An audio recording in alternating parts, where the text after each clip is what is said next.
Hi Spurs fans, Barry from Through Black and White Eyes here for Harry. My match report. You came along just like a song, and brighten my day. Who'd have believed that you were part of the dream? Now it all seems like years away.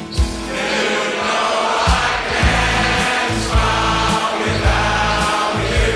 Oh no, I can't smile without you. I can't laugh, I can't sing. I'm finding it hard to do anything, and I feel sad when you're sad. Oh no, I feel glad when you're glad. If you only knew what I'm going through, I just can't smile without you. Very disappointed not to get all 3 points. I thought we dominated 80 minutes of that football match. First half, disappointed not to be at least 2-0 up, hitting the post. And then when the ball rebounds back out and we flick it back in, we've got 3 men on the back post and couldn't capitalise and score. It was very, very, very frustrating.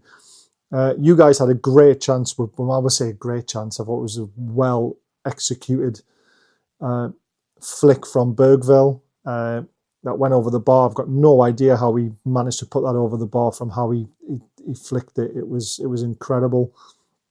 But you didn't have a shot on target, even though you could have potentially scored that one. We had umpteen opportunities, and we just couldn't capitalise on them.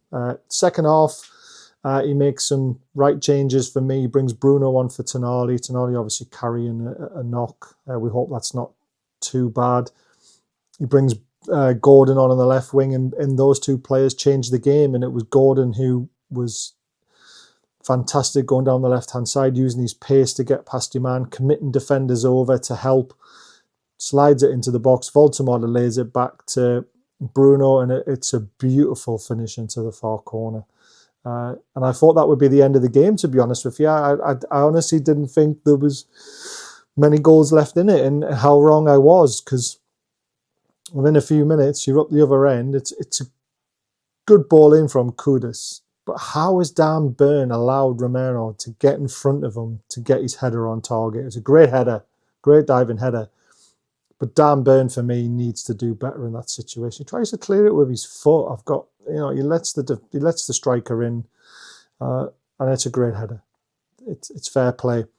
And then there's the penalty incident. Now, for me, it is very, very, very soft.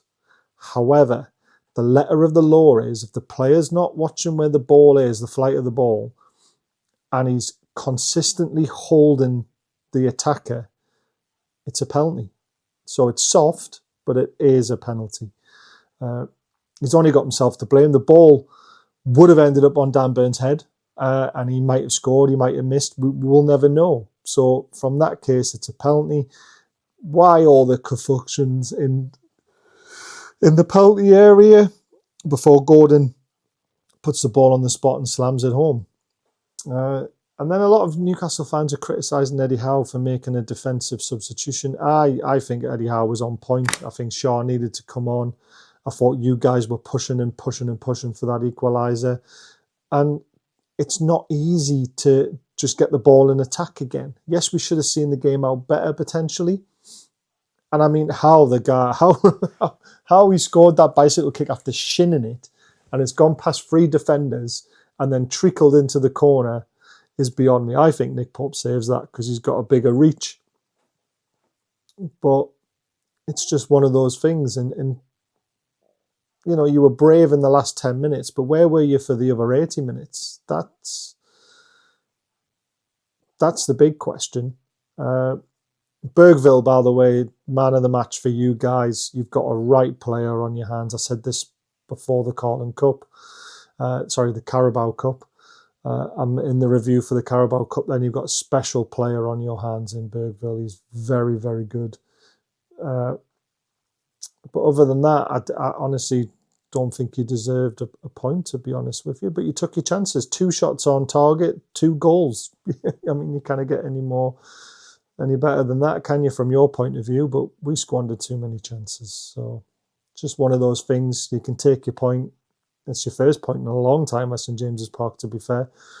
And a point doesn't really help either of us. Keeps us exactly where we were in the league, just a point better off. So I'm hoping the performances carry on for Newcastle.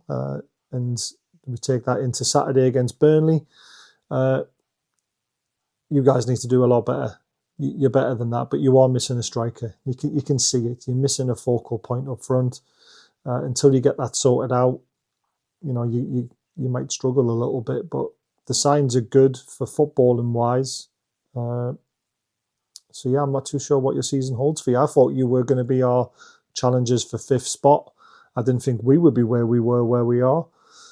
Villa are looking very dangerous. So it's going to be very interesting December, because December is where the big boys get sorted out. By the end of December into the middle of January, you'll know where your team's going. So it's going to be very, very interesting. But good luck to the rest of the season. Thanks to Harry for allowing me to rabble on like this, as always. And yeah, hope we beat you down at your place when we get to it. Take care, everyone.